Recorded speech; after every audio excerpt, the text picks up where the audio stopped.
Lesson number 116 is called the quotient rule for square roots.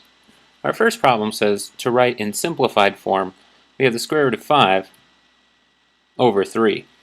Now, note this note at the bottom. Simplified expressions have no square roots in the denominator.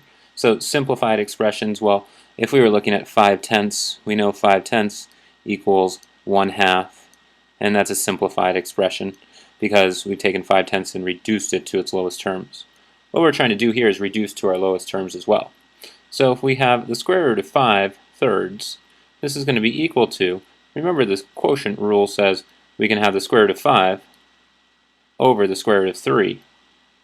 But our note says simplified expressions have no square roots in the denominator. In order to get rid of the square root in our denominator here, what we have to do is do something called rationalizing the denominator. And what we're going to do is we're going to rationalize the denominator by multiplying everything by whatever the denominator was before.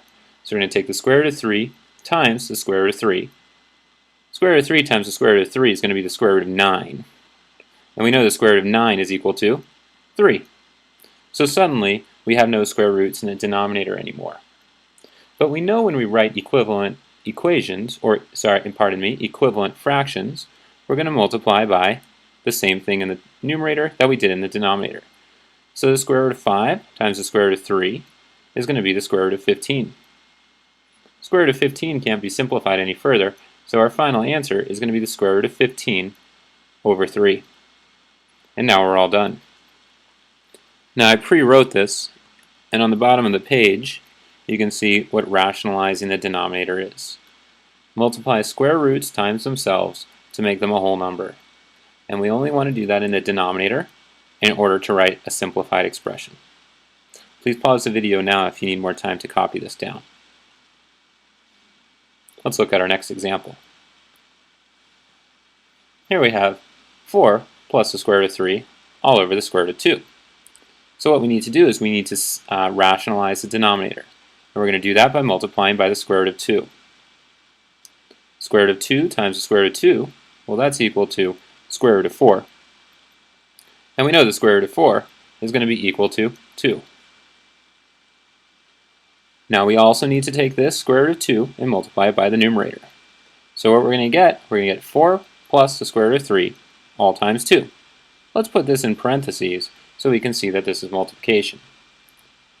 Now, as we go through, we're going to get 4 times the square root of 2. So we're going to get 4 times the square root of 2. Because what we're using is a distributive property here. And then we're going to get 2 times the square root of 2 times the square root of 3, which is the square root of 6. We know that was separated by addition because that's what the problem told us. So we've got 4 times the square root of 2 plus the square root of 6.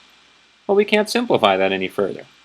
So we get 4 times the square root of 2 plus the square root of 6. This is all over 2. We know we can't simplify these or cancel anything because if we were to put them all in parentheses, we know that nothing is exactly the same. We've got our final answer. We can box it and move on to the next question.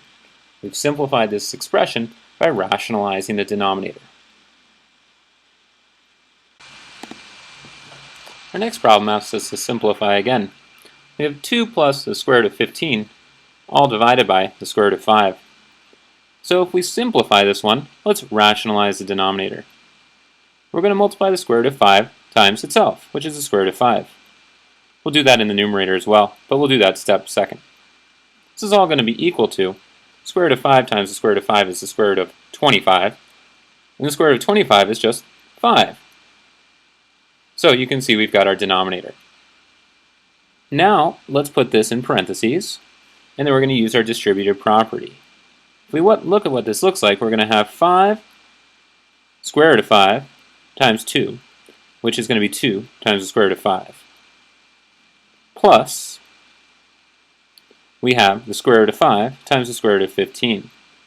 Square root of 5 times the square root of 15, well, that must be the square root of 75.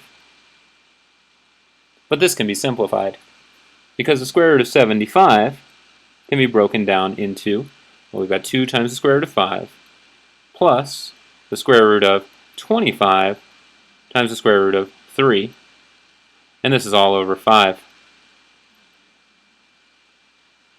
Square root of 25, I chose that for the square root of 75 to break it down, rather than the square root of 15 and the square root of 5 again, because the square root of 25 is 5.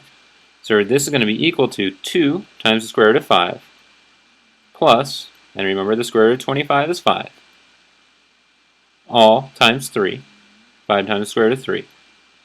And we're going to take this and divide our numerator by 5. Now in order to figure out if we can add our expressions together, well, we have 2 square roots of 5 plus 5 square roots of 3. We can't add those together because we've got a square root of 5 here and a square root of 3 there, not like terms. Then if we want to figure out if we can cancel from the numerator to the denominator, we put everything in parentheses. We put everything in parentheses and they're exactly the same, then we can cancel. But nothing's the same here. So we can't cancel anything. We've got our final answer. We could leave it in parentheses if we would like. We can box it and move on to our next question. Next questions will be during our lesson practice, page 491. Make sure you got your notes complete, and I'll see you during our next class.